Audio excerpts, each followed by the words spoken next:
নমস্কার, আপনারা দেখছেন টার্গেট হটস্পট এক্সক্লুসিভলি শুধুমাত্র ট্রাইব টিভি বাংলায়।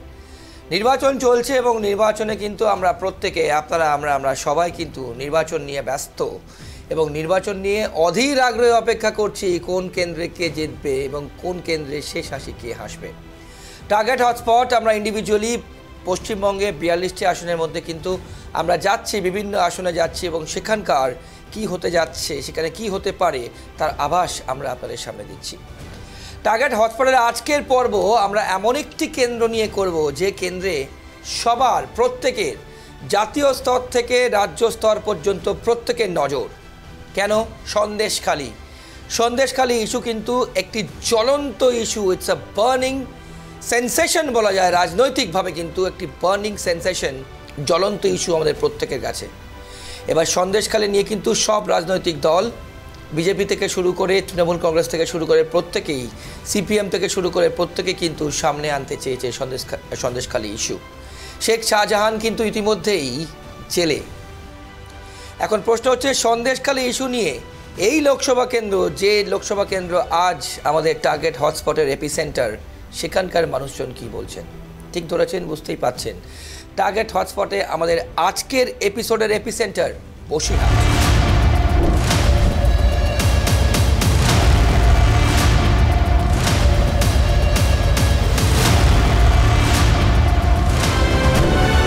বসিরহাটের মানুষজন, সেখানকার মানুষজনের অভাব, অভিযোগ, আশা আকাঙ্ক্ষা কি, দেখুন আপনাদের সামনে।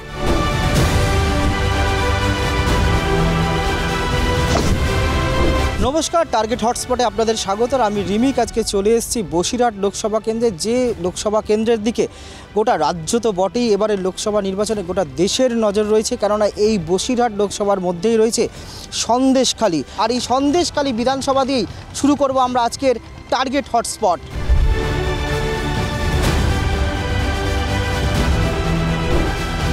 গাড়ি থেকে নৌকো থেকে নেবে এবার আমরা একদম সরাসরি উঠে পড়েছি টোটোতে, এবং টোটো করে আমরা যাচ্ছি এখন একদম সন্দেশখালী গ্রামে। গত 2-2.5 মাস ধরে একদম খবরের শিরোনামে রয়েছে এই সন্দেশখালী। নারী নির্যাতনের ঘটনা থেকে শুরু করে একাধিক ঘটনা, প্রতিবাদের একটা এপিসেন্টার হয়ে গিয়েছে সন্দেশখালী। গত 5 বছরে এখানে সাংসদ ছিলেন তৃণমূলের নুসরাত জাহান। কতটা কাজ করেছেন সন্দেশখালী নিয়ে, যে গত 2-2.5 মাস ধরে যে ঘটনা ঘটেছিল, সেই ঘটনা কতটা প্রভাব ফেলেছে এখানকার মানুষদের মনে, কি চাইছেন, নতুন যিনি সাংসদ হবেন তার কাছে তাদের কি প্রত্যাশা, সেটাই আমরা জেনে নেব সরজমিনে। আমরা ভালো আছি, এখন কোনো অসুবিধে নেই। এখানে ওখানে যা দেখাচ্ছে, মানে আমাদের ঘেন্না লাগছে সন্দেশখালী মানুষের। বাস্তবটা এখানে কিছুই হয়নি। বাস্তবটা হচ্ছে জমি নিয়েছে, মারধর করেছে ছেলেপুলেকে, কাজ করিয়ে পয়সা দেয়নি, এইটাই হচ্ছে বাস্তব। শিবু হাজরা, উত্তম সর্দার, এরাই দেয়নি, এরাই তো ঘেরগুলো করতো। দল ওদের জীবনে নেবে না, কোনো দলেই নেবে না। তৃণমূল কেন, কোনো দলেই ওদের ছুঁইবে না। যা পচে গেছে, ওরা মানুষের কাছে পচে গেছে না। আমাদের নিয়ে রাজনীতিতে মানে একটা রং দিয়ে সেইটাকে এমনভাবে ফোকাস করে চালাচ্ছে প্রত্যেক মিডিয়া, দেখে নিজের সন্দেশখালী যারা বাসিন্দার প্রকৃত, তাদের খুব ঘেন্না লাগছে যে আমাদের মেয়েটা এরপর বিয়ে দেবো কী করে, আমাদের ছেলেটা বিয়ে দেবো কী করে, এরকম একটা চিন্তাভাবনা মানুষের এসে যাচ্ছে মাথায়। তাই মানুষ আস্তে আস্তে ঘুরে যে কোনো একটা দল বাছার চেষ্টা করছে, তবে বিজেপিতে যাবে না। যে ছবিগুলো আছে প্রকৃত, সেই ছবিগুলো দেখান। 5-6 দিন বাদে আমরা দ্বিতীয় দিন যখন বেরোই, তারপর ও বেরিয়েছে, তারপর ওকে থানায় ঢোকানো হয়। ওর যদি রেপ হয় ওই দিন তো থানায় দিতে পারতো। নিরাপদে সর্দার ভালো মানুষ, এখানে মিটিং করেছে সিপিএমের, কোনো অত্যাচার, কাউকে মারধর, কোনো কিছু নাই। এরা মিটিং করতে পারেনি, এখানে থানা ডেপুটেশন দিয়ে মানুষকে গিয়ে মারতেছে। সব সাজানো, এইটা ধর্মযুদ্ধ ছিল সতের জন্যে, সৎ মানুষে করেছে এটা। অসৎ যেই ঢুকে গেছে, ধর্মযুদ্ধ আর নেই, নষ্ট করে ফেলেছে ওরা। কিছু লোক পয়সা নিয়ে এটা করেছে, তো সময় এটা বেরিয়ে আসবে। উন্নয়ন দেখুন, রাস্তাঘাট আমাদের অসুবিধে নেই, সব কিছু করেছে। শিবু হাজরা এখানে জব কার্ডে পয়সা তুলেছে, কিন্তু সবাই বলেছে, আমি না, সবাই বলেছে শিবু হাজরা ও পয়সা তুলে জিসিবি লাগিয়ে পুরো সুন্দর করে বাঁধ করেছে পুরো সন্দেশখালীটা। দেখুন, মানুষের ভোট, মানুষের কাজ, যেই সরকার আসুক ভালোভাবে করতে হবে। তৃণমূল সরকার আছে, এখন থাকবে, হাজি নুরুল জিতবে, 2.5 থেকে 3 লাখ ভোটে জিতে যাবে, এতে কোনো অসুবিধা হবে না। মুসলিম ভাইরা, আমি শুনেছি আমাদের ব্যাপারীরা আসে, বহু ভাইয়ের কাছে শুনেছি ওরা ভোট দেবে না, কোনো জায়গা পাবে না। যে প্রার্থী রেখাপাত্র কিন্তু বলেছে বাড়ি বাড়ি গঞ্জগোল বেঁধে দেবো, হ্যাঁ বেঁধে দিয়েছে, পুরো বাড়ি বাড়ি গঞ্জগোল বেঁধে গেছে। কিছু ঘর এমন করেছে পয়সা কড়ি দিয়ে কিছু মানুষকে, সামান্য পয়সা, তারা এমন একটা মান সম্মান পড়ে গেছে, তারা ফিরতে পারছে না। ছবিগুলো পাঠাচ্ছে মিডিয়ায়, দেখবেন যে ওই কজনেই, ওর বাইরে কিন্তু নেই। অথচ পুরো টোটাল সন্দেশখালী মানুষ তো আছে, কোথাও কি এটা হচ্ছে? শুধু আমাদের এই কলোনিপাড়া গ্রামটা, ওই রেখাদের বাড়ির পাশাপাশি এইটা করেছে।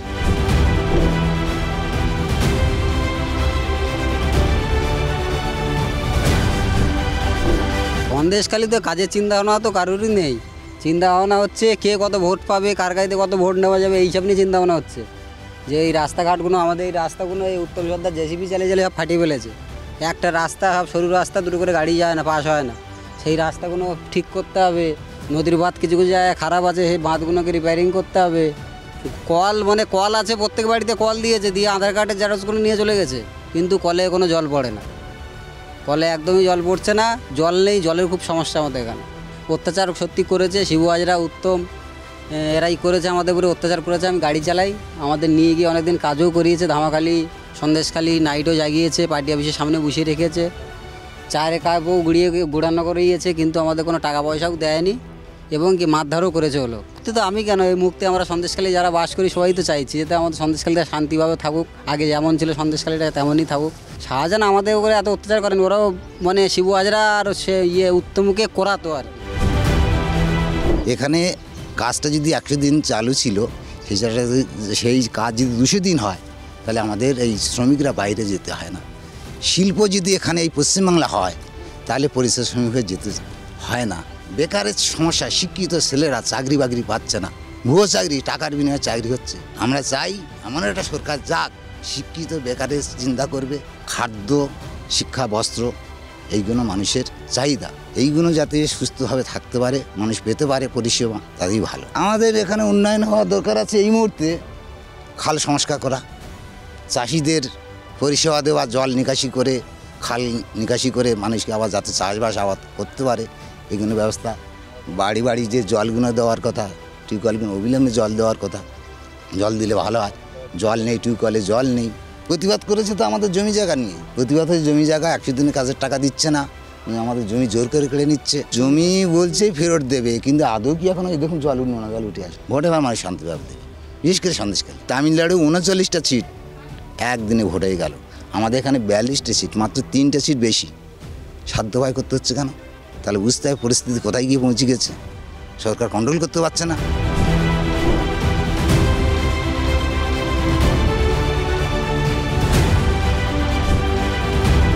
সন্দেশখালীর পর এবার আমরা চলে এসেছি বসিরহাট দক্ষিণ বিধানসভায়, যা বসিরহাট লোকসভারই অন্তর্গত।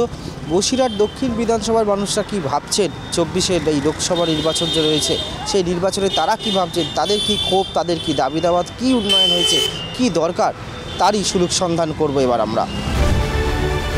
কাজের তো শেষ নেই, কাজ যত হবে তত ভালো। রাস্তা ধরো হয়ে গেছে, এবার টুকটাক যেগুলো আছে সেগুলো হলে ভালো হয়। ক্ষমতায় যারা আছে তাদের আসার থাকার সম্ভাবনা নেই। আমাদের রাজ্যের কথা বলছি না। বসিরহাট লোকসভায় সেভাবে সাংসদ কোটা যদি দেখা যায় ভালো করে, সেভাবে কোনো কাজই হয়নি। ঠিক আছে, নুসরত জাহান এসেছিলেন এমপি হয়ে, অভিনেত্রী, অভিনয়টা নিয়েই ব্যস্ত ছিলেন, আর দিল্লি শুধু ঘুরতেই গেছিলেন, আর কিছুই করেনি। প্রথম তো দরকার, দেখুন আমাদের এখান থেকে মিনাখা, সারা রাউন্ড এরিয়া থেকে মিনাখা, হাসনাবাদ, সন্দেশখালী, ভাঙড় এরিয়া থেকে আমাদের প্রথম কষ্ট হচ্ছে যানবাহন, যোগাযোগ ব্যবস্থা। আমাদের এখান থেকে প্রচুর মানুষ প্রত্যেক দিন নিত্যযাত্রী যারা স্কুল, কলেজ, অফিস যাত্রী থেকে শুরু করে সমস্ত ফলমূল, শাকসবজি, মাছ, সমস্ত যদি একটা আমাদের প্রথম পরিবহন ব্যবস্থা যদি একটা রেলপথ হতো, আমাদের খুবই উপকৃত হতাম। কারণ একজন সাধারণ মানুষের যদি আপনি কলকাতায় যান, তাহলে দেখা যাচ্ছে 200 থেকে 300 টাকা খরচা হয়, এই টাকাটা সেভ হতো। আমাদের প্রথম এবং প্রধান চাহিদা হচ্ছে রেলপথ, আপনার বিশুদ্ধ পানীয় জল, স্বাস্থ্য পরিষেবা, শিক্ষা পরিষেবা, এগুলোই তো চাই, আর কি চাই। কারণ বিরোধী দল আসা উচিত, কারণ দীর্ঘদিন একই রকম থেকে আমরা সেই সিপিএমের সময় দেখে এসেছি, অজয় চক্রবর্তী ছিলেন, নামেই সাংসদ ছিলেন, ভোটের কয়েকদিন শুধু বেরোতেন, আর কোনো রকম কিছুই হতো না। তারপরে যেই রামা সেই রামাই থাকতো, কোনো উন্নয়ন বলে কিছু নেই। তারপরে আবার দেখছি এই শাসক দল আছে ক্ষমতায়, তারাও থেকে একই অবস্থা। নুরুল হাজি থাকলো একবার এমপি, তারপর ইদ্রিস আলী, তারপরে নুসরাত জাহান, কোনো উন্নয়ন বলে তো কিছুই দেখছি না। কারণ রেখাপাত্রদের একটা এখন শুধুমাত্র সন্দেশখালী ইস্যু নয়, এটা একটা জাতীয় ইস্যু হয়ে দাঁড়িয়েছে। সেই জন্য দেখা যাক, এখন 1 থেকে 3% ভোট যদি সুইং করে রেখাপাত্র বেরোনো দরকার এবং বিরোধীরা আসা দরকার। বিশেষ করে আমাদের এই বিদ্যাধরী নদী এবং ইছামতি নদী সংক্রান্ত অনেক ব্যবসা আপনারা দেখবেন, এখানে ফিশারি এরিয়া। এই ফিশারি এরিয়া যদি আমরা বিশুদ্ধ জল পাই, যেহেতু কমপ্লেক্সের সমস্ত কেমিক্যালগুলো ছাড়া হচ্ছে এই বিদ্যাধরী নদীতে বা ইছামতি নদীতে, এই যদি জলগুলো যদি পরিশুদ্ধ করে ছাড়া হয় তাহলে অনেকেই কিন্তু উপকৃত হয়। এটাও আমাদের একটা মূল ব্যাপার ছিল। আমরা এই টার্গেট হটস্পটে বসিরহাট সফর শুরু করেছিলাম কালিন্দির তীর থেকে, আর শেষ করব ইছামতির তীরে এসে। এই বসিরহাট লোকসভায় যে সন্দেশখালী বিধানসভা এবং বসিরহাট দক্ষিণ বিধানসভা, এই দুটো বিধানসভায় আমরা ঘুরলাম, উঠে এলো একাধিক ইস্যুর কথা। সন্দেশখালীতে যে গত 2-2.5 মাস ধরে ঘটনা ঘটে চলেছে, সেটার উপর ভিত্তি করে সেই সন্দেশখালীর মানুষ বলছেন তাদের উন্নয়ন তো হচ্ছে, কিন্তু তারা শান্তি চাইছেন, জীবনের নিরাপত্তা চাইছেন। পাশাপাশি একাধিক রাস্তা সংস্কার থেকে শুরু করে বিদ্যুৎ, পানীয় জলের সমস্যা। এই বসিরহাটের মানুষ যেমন বলছেন যে ইছামতি সংস্কার অন্যতম একটা বড়ই ইস্যু তাদের কাছে। এইবার কিন্তু বসিরহাট লোকসভায় চতুর্মুখী লড়াই। তৃণমূল তাদের বিদায়ী সাংসদ নুসরত জাহানকে সরিয়ে হাজী নুরুল শেখকে প্রার্থী করেছে। বামেদের প্রার্থী নিরাপদ সর্দার বিজেপি প্রার্থী করেছে এই সন্দেশখালী আন্দোলনের প্রতিবাদী মুখ রেখাপাত্রকে। আবার আইএসএফও প্রার্থী দিয়েছে। এই চতুর্মুখী লড়াইয়ে কিন্তু সব দলই আশাবাদী বসিরহাট কেন্দ্রে জয়ের ব্যাপারে। তবে শেষ কথা বলবে জনতা জনার্দন। ক্যামেরায় বরুণ ভান্ডারীর সঙ্গে রিমিক মাজিব report, tribe TV Bangla, Basirhat. Target হটস্পটের সময় হয়ে গেছে ছোটটা বিরতি নেওয়ার। বিরতির পর ফিরে আসছি, কোথাও যাবেন না, দেখতে থাকুন টার্গেট হটস্পট। এক্ষুনি ফিরে আসছি, সঙ্গে থাকবেন।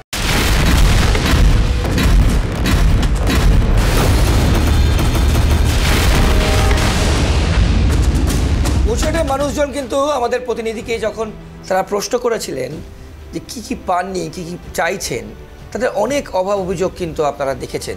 তাদের মনে কিন্তু অনেক প্রশ্ন এবং তারা অনেক কিছু চাইছেন। 2024-এ যখন ভোট দিতে যাচ্ছেন, তারা কতটা কাজ করেছেন নুসরাত জাহান, যে তাকে প্রার্থীই করতে পারেনি এবার তৃণমূল কংগ্রেস, তাকে প্রার্থীই করতে পারেনি। হাজী নুরুলকে প্রার্থী করেছে তৃণমূল কংগ্রেস। এখন এই যে অবাঞ্ছনা মানুষদের প্রতি, অবিচার মানুষদের প্রতি, কেন সেই কাজ হয়নি, কেন প্রকল্পের টাকা তারা পায়নি, সেখানকার মানুষজন কি বলছেন, সেখানকার মানুষজন কি বলেছেন, সবটাই শুনেছি। কিন্তু এই জন্য দায়ী কে, কেন পাননি সেখানকার, অর্থাৎ বসিরহাট অঞ্চলের যে সমস্ত রাজনৈতিক নেতা এবং নেত্রী আছেন, প্রার্থীরা আছেন, তাদের সঙ্গে কথা বলেছিলেন আমাদের প্রতিনিধি। তারা কি বলেছেন দেখুন।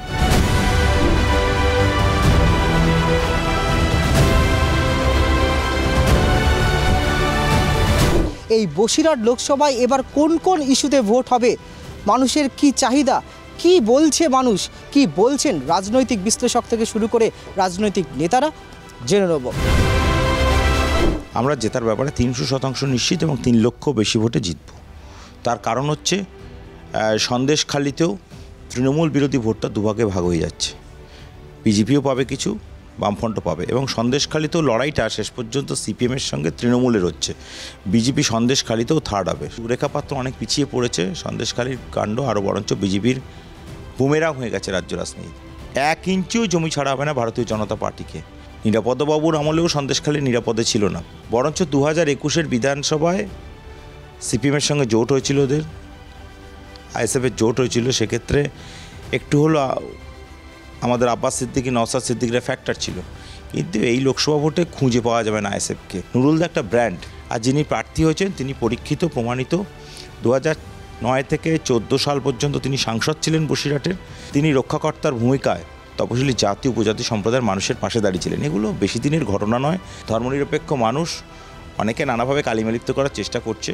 শুধু ভোটের সময় এসে ধর্মের কথা বলে ভোট হবে না। মানুষ অনেক সচেতন, মানুষ এখন বুঝতে পারছে যে বাঙালি জাতিকে ছোট করে দেখার চেষ্টা করছে ভারতীয় জনতা পার্টি। এটা বাঙালি বিরোধী, বাংলা বিরোধী। দেখুন, কিছু অপ্রীতিকর ঘটনা ঘটেছিল, যেটা অনভিপ্রেত। সন্দেশখালীর 2টো ব্লক, 16টা অঞ্চল, 1-1.5টা অঞ্চলে কিছু বিক্ষিপ্ত ঘটনা ঘটেছিল। আমি অস্বীকার করছি না, আমাদের কিছু মানুষও তারা এ ধরনের অপকর্মে লিপ্ত ছিল। তাদেরকে কিন্তু সরকার এবং দল দুতরফের শাস্তি দিয়েছে। মমতা বন্দ্যোপাধ্যায় সরকার রাজধর্ম পালন করেছে, তারা কিন্তু জেল খাটছে। তা গঙ্গাধর কয়ালের ঘটনাটা এক্সপোজড হওয়ার পর, সন্দেশখালীর প্রকৃত সত্য প্রকাশিত হওয়ার পর একটু আমাদের অস্বস্তি ছিল, অস্বীকার করছি না, সে অস্বস্তি এখন আর নেই। বামেরা এবার চেষ্টা করবে তাদের নিজেদের অস্তিত্ব টিকিয়ে রাখতেই। বামের ভোট এবার সন্দেশখালীতে রামে কম যাবে। সুতরাং তৃণমূল এখানে ফার্স্ট হবে, নিরাপদ সর্দার এখানে সেকেন্ড হবে সন্দেশখালীর মাটিতে, এবং রেখাপাত্র ভোট পাবে নামমাত্র। দেখুন, আমরা বসিরহাটের মানুষের যেরকম সমর্থন পাচ্ছি, আমরা মনে করছি এবার আমরা প্রায় কমপক্ষে 2 লক্ষেরও বেশি ভোটে আমাদের প্রার্থী রেখাপাত্র জিতবেন বসিরহাট কেন্দ্র থেকে। সন্দেশখালীতে যা ঘটেছে তা অত্যন্ত ঘৃণ্য। সন্দেশখালীতে যেভাবে তৃণমূল কংগ্রেসের অপশাসন চলেছে, যেভাবে নারীদের সম্মানহানি হয়েছে, যেভাবে লুটতরা চালিয়েছে তৃণমূল কংগ্রেস, তা ঘৃণারও অযোগ্য। নকল ভিডিও তৈরি করে তৃণমূল কংগ্রেস যদি মনে করে যে সন্দেশখালীর মানুষের ভাবাবেগে আঘাত করবেন, সেটা বরং তাদের কাছে বুমেরাঙই হবে। এখানে রাজনীতির বিষয় নয়, এখানে মানুষের স্বাধীনতার প্রশ্ন, ওই এলাকার সংবিধান রক্ষার প্রশ্ন, শান্তি প্রতিষ্ঠার প্রশ্ন। পূর্বতন যিনি সাংসদ ছিলেন, তিনি বসিরহাটে উন্নয়নের জন্য কিছুই করেননি, এবং বিগত কয়েক বছর ধরে যে সাংসদ এই বসিরহাট কেন্দ্র থেকে নির্বাচিত হয়েছিলেন তৃণমূল কংগ্রেসের, তাদের যে কার্যকলাপ তা বসিরহাটবাসী আর ভালো চোখে দেখছে না। বসিরহাটে এবার বদল চাইছে, তাই জন্য আমাদের প্রার্থী জিতবেন বলে আমরা আশাবাদী। আমরা প্রথমেই বসিরহাটের নারীদের সম্মান ফিরিয়ে দেব। সন্দেশখালীর মতো ঘটনা এই বসিরহাট লোকসভায় আর কোনো দিনও যাতে না ঘটে তার ব্যবস্থা করব। এই বসিরহাটের জল, বসিরহাটের নিকাশি ব্যবস্থা, বসিরহাটের ইছামতি নদীর সংস্কার, এই বসিরহাটের রাস্তাঘাট, আলো এবং সার্বিক নিরাপত্তা সুনিশ্চিত করব বসিরহাটবাসীর জন্য। সন্দেশখালীর সংগ্রাম গোটা দেশের সামনে, কার্যত পৃথিবীর সামনেও তৃণমূল সম্পর্কে যে অভিযোগগুলো আমরা বিভিন্ন সময় উপস্থিত করেছি, তার বাস্তবতা, সত্যতা, ন্যায্যতা মানুষের সামনে উপস্থিত করেছি। এবং সেই সংগ্রামে দ্বিধাহীনভাবে এটা প্রমাণিত হয়েছে যে তার নেতৃত্বের জায়গায় দাঁড়িয়ে আছেন নিরাপদ সর্দার। যখন গোটা পশ্চিমবাংলা জুড়ে তৃণমূলী প্রশাসনের সর্বত্র মানুষের মধ্যে দুর্নীতি, নানা প্রকার অসভ্যতা, বর্বরতা, নোংরামি, সেটা পরিব্যাপ্ত হয়েছে, এবং অতীতের বামপন্থীদের শক্ত ঘাঁটি বসিরহাটিতে আবার লাল ঝান্ডা পথপথ করে উঠবে। বিজয়ের সম্ভাবনা ক্রমাগত উদ্ভাসিত হচ্ছে। একটা বিষয় হচ্ছে যে আমাদের সাংগঠনিক পরিকাঠামোকে পরিব্যাপ্ত করা, শক্তিশালী করা। সেটা দুটো বিষয়ের উপর নির্ভর করে। একটা হচ্ছে আমাদের কর্মী সমাবেশ ঘটানো, সেটা আমরা ঘটাতে পারছি, শক্তিশালী হয়েছে। বসিরহাটে 1850 বুথের সর্বত্র আমরা আমাদের এজেন্ট দেবো, আমরা বুথ সাজাবো, সবটা করবো। 2 নম্বর হচ্ছে প্রতিবাদ মুখরতা, জনগণকেও একটা প্রতিবাদের জায়গায় দাঁড় করিয়ে দিচ্ছে। 3 নম্বর হচ্ছে এই সামগ্রিকতার মধ্য দিয়ে যে প্রেশার আমরা রাখতে পারছি প্রশাসনের উপর। যেমন আজকে আমি এডিএম মিটিংয়ে বলে এলাম, এডিএমকে বলে এলাম, ডিএমকে বলে এলাম, যে পিসফুল নির্বাচনটাকে এনশিওর করা আপনার দায়িত্ব। যদি তা না পারেন তাহলে তার ফলাফল হবে খারাপ। বিহাইন্ড দ্য কার্টেন যাই চক্রান্ত থাকে না কেন, সেগুলোকে মোকাবেলা করে বৃহত্তর জনগোষ্ঠীর সমর্থন ক্রমাগত পরিব্যাপ্ত হচ্ছে, এবং এই প্রবর্ধনটা বাড়তে থাকবে। রাজ্যের হাল ফেরাও, লালকে ফিরিয়ে আনো, এই স্লোগানটাই প্রামাণ্যতা পাচ্ছে গোটা রাজ্য জুড়ে। স্থানীয় ক্ষেত্রে উন্নয়নের প্রশ্নগুলো আছে, ইছামতি নদীকে পুনরুজ্জীবিত করা, মানুষের যে দাবিগুলো আমরা একসময় আদায় করে দিয়েছিলাম, যেগুলো তৃণমূল অপহরণ করেছে সেগুলোকে আবার ফিরিয়ে দেওয়া, গণতন্ত্রকে প্রসারিত করা, এবং তার সঙ্গে চাকরির সুযোগ ইত্যাদি যেভাবে দুর্নীতির মড়কে সেগুলোকে ধ্বংস করা হয়েছে সেগুলোকে পুনরায় ফিরিয়ে দেওয়া, আর তার সঙ্গে বৃহত্তর গণতান্ত্রিক পরিসরে মানুষের মৌলিক যে প্রশ্নগুলো নিয়ে সে লড়াই সংগ্রাম করতে চায় তার একটা অনুকূল আবহাওয়া তৈরি করে দেওয়া, এই সমস্ত বিষয়গুলো নিয়েই এবারে নির্বাচন। দেখুন, এই বাইনারি পলিটিক্স তৃণমূল আর বিজেপির, সেটা বসিরহাটবাসী চাইছেন না। ওনারা সঠিক রাস্তা বাঁচবেন। ইন্ডিয়ান সেকুলার ফ্রন্ট এসছেন খামচিহ্ন নিয়ে বসিরহাটে। ইন্ডিয়ান সেকুলার ফ্রন্ট পরিবর্তনের লড়াই করতে এসছেন। মানে এই সন্দেশখালী নামটা চর্চানোর কারণে মেন ভূমিকায় বিজেপি এবং তৃণমূল। তৃণমূল নিজেদের সমর্থকদের বারংবার প্রশাসনিক হেল্প করেছেন, তাদেরকে চুরি এবং জমি দখল সব কিছু দিক দিয়ে হেল্প করেছেন, এবং সেই টিপটাকে সেই সমস্ত মানে ওনারা যে প্ল্যানিংগুলো করেছিলেন সমস্ত কিছু বিজেপির হাতে তুলে দিয়েছেন, যাতে করে বিজেপি নিজের জায়গা শক্ত করতে পারে। যেহেতু ওনাদের তো একটা সেটিং আছে, সেই সেটিংটা কাজে লাগাতে চেয়েছিলেন সন্দেশখালীর মাধ্যমে। সেটা মানুষ বুঝে গেছেন। আমাদের প্রত্যেকটা জায়গায় আটকানো হচ্ছে। আপনি একটা কথা ভাবুন, যদি ইন্ডিয়ান সেকুলার ফ্রন্ট কোনো ফ্যাক্ট না হয়, তাহলে হাড়োয়ার বুকে তৃণমূল কংগ্রেস এবং বিজেপি দুজনে মিলে আইএসএফকে কেন আটকাতে চাইছে? ইন্ডিয়ান সেকুলার ফ্রন্ট আজকে এমন একটা জায়গায় দাঁড়িয়ে আছেন মানুষের সাথে মানুষের পাশে থাকার জন্য, সেটা তৃণমূল এবং বিজেপি বুঝে গেছেন। হিন্দু, মুসলমান, আদিবাসী, দলিত সবাই একত্রিতভাবে ইন্ডিয়ান সেকুলার ফ্রন্ট আমরা করছি, সমর্থন করছি, সেটা ওনারা বুঝে গেছেন। সেটাকে আটকানোর প্রচেষ্টা চলছে, কিন্তু সেটা 1 তারিখে আমরা প্রমাণ দিয়ে দেবো, আটকাতে পারবে না যতই চেষ্টা করুক। জনগণ আমাদের সঙ্গে আছে। যেমনটা বলছিলাম, বসিরহাট লোকসভা কেন্দ্র কিন্তু আমাদের সবার নজর থাকবে। জাতীয় থেকে রাজ্য স্তর পর্যন্ত প্রত্যেকেই জানতে ইচ্ছুক থাকবেন বসিরহাটে কি হচ্ছে, কারণ সন্দেশখালী কিন্তু বসিরহাটের অন্তর্গত। আমি যদি একটু ফ্ল্যাশব্যাকের দিকে যাই, সেখানে কিন্তু 2019 সালে তৃণমূল কংগ্রেসের নুসরাত জাহান, অভিনেত্রী নুসরাত জাহান, যাকে নিয়ে কিন্তু বিভিন্ন ইস্যুস বিভিন্ন সময়ে সামনে এসছে, তাই জন্য তৃণমূল কংগ্রেস তাকে এবার আর টিকিট দেয়নি। নুসরাত জাহান জিতেছিলেন রেকর্ড মার্জিনে, প্রায় 3.5 লাখ ভোটে, 3,50,369 ভোটে জিতেছিলেন 2019 সালে। তিনি পেয়েছিলেন 7,82,078টি ভোট, প্রায় 54%, 54%। সায়ন্তন বসু বিজেপির প্রার্থী পেয়েছিলেন 4,31,709, 30%। এবং কাজী আব্দুর রহিম তিনি পেয়েছিলেন 1,04,183 ভোট, 7%। এইবার 2024-এ কিন্তু একদম ভিন্ন রাজনৈতিক চিত্র। সন্দেশখালী বার্নিং ইস্যু, একটা জ্বলন্ত ইস্যু এই মুহূর্তে কিন্তু বসিরহাট লোকসভা কেন্দ্রের অন্তর্গত। এইবার 2024-এ কম্পিট করছে হাজী নুরুল ইসলাম তৃণমূল কংগ্রেসের হয়ে। তাকে চ্যালেঞ্জ জানাচ্ছেন আন্দোলনের প্রতিবাদী মুখ রেখা পাত্র, বিজেপির ক্যান্ডিডেট রেখা পাত্র, এবং তার সাথে আছে নিরাপদ সর্দার সিপিএমের এবং জোট প্রার্থী। একদম জোর লড়াই বলা যায়। সন্দেশখালী নিয়ে এবার কে শেষ হাসি হাসবে, সেখানকার মানুষজন কি বলবেন আমরা জানবো বসিরহাটে। 7টি বিধানসভা, বাদুড়িয়া, হাড়োয়া, মিনাখা, সন্দেশখালী, বসিরহাট উত্তর, বসিরহাট দক্ষিণ এবং হিঙ্গলগঞ্জ সবগুলোই কিন্তু তৃণমূল কংগ্রেসের দখলে। এইবার কি হচ্ছে সন্দেশখালী নিয়ে? শেখ শাহজাহান কিন্তু জেলে। এবার সেখানকার পরিস্থিতি কি দাঁড়াচ্ছে বসিরহাটে, আমাদের দিকে নজর থাকবে সেদিকে। এবং 4 তারিখ 4 জুন, 4 জুন যখন ইভিএম মেশিন খোলা হবে, বসিরহাট কেন্দ্রে নজর কিন্তু আমাদের সবার থাকবে। টার্গেট হটস্পটের সময় হয়ে গেছে ছোটটা বিরতি নেওয়ার। বিরতির পর ফিরে আসছি, কোথাও যাবে না, দেখতে থাকুন টার্গেট হটস্পট। এক্ষুনি ফিরে আসছি, সঙ্গে থাকবে।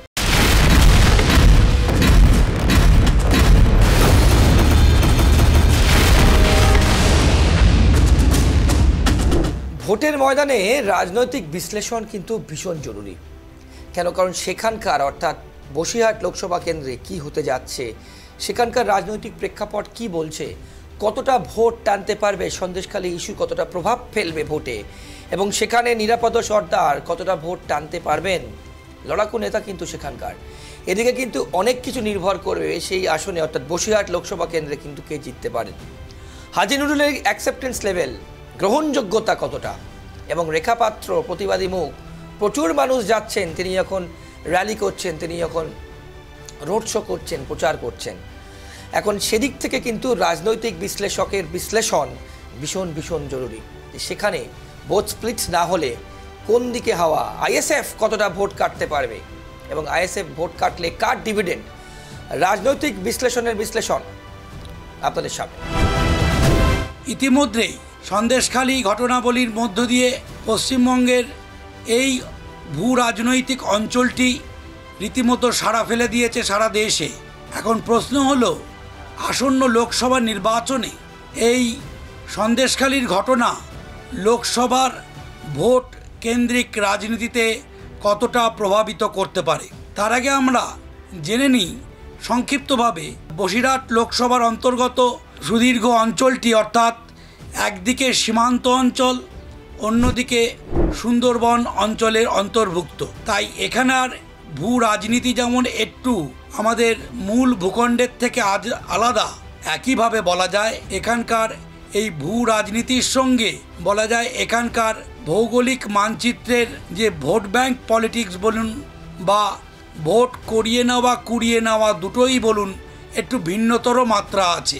তে সাংসদের ক্ষেত্রে এই অঞ্চলের একটা বড় অংশের মানুষের যেটা অভিমত দেখা যায় বিভিন্নভাবে পাওয়া গেছে, তা হচ্ছে তার ব্যক্তিগতভাবে সাংসদ এলাকা স্তরে অনুপস্থিতি এটা সর্বজনীনভাবেই অনেকের মুখ থেকেই শোনা যায়।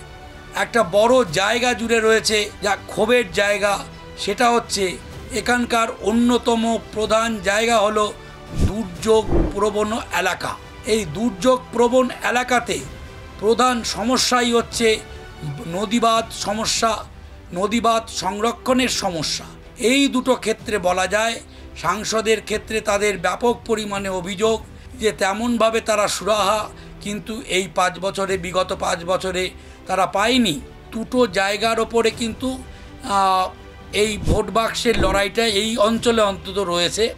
একটা হচ্ছে যাকে বলবো আমরা যে কিছুদিন আমরা দেখেছি লক্ষ্মীর ভাণ্ডার, সেটাকে আবার যে তার যে পাওয়া প্রাপকের যে প্রাপ্ত অর্থ তাকে আবার বৃদ্ধি করা। একইভাবে দেখেছি শাসকবর্গ রাজি হয়েছেন যে তাদের যে জমি যারা ছিনিয়ে নিয়েছিল জমি ফিরিয়ে দেওয়া, অর্থাৎ ড্যামেজ কন্ট্রোলের যে জায়গাটায় তারা গেছিলেন সেই জায়গায় দাঁড়িয়ে বলা যায় তারা কতটা সফল হয়েছেন কি হয়নি তারও পরীক্ষা কিন্তু আগামী লোকসভার ভোট বাক্সে হতে চলেছে। বসিরহাট নিয়ে কিন্তু আমরা সবটাই আপনাদেরকে দেখালাম, সেখানকার মানুষজন কি বলছেন, কি চাইছেন, কি পেয়েছেন, কি পাননি, কি ভেবে ভোট দেবেন, কাকে ভোট দেবেন, কোন দিকে হাওয়া, ট্রেন্ড কোন দিকে, কি মনে হচ্ছে, সেখানকার রাজনৈতিক প্রেক্ষাপট পিকচার কি, রাজনৈতিক বিশ্লেষকের বিশ্লেষণ, কোন দিকে হাওয়া বইতে পারে এবং আইএসএফ কার ভোট কাটতে পারে, কে ডিভিডেন্ড পেতে পারে, সবটাই কিন্তু আপনারা জানলেন।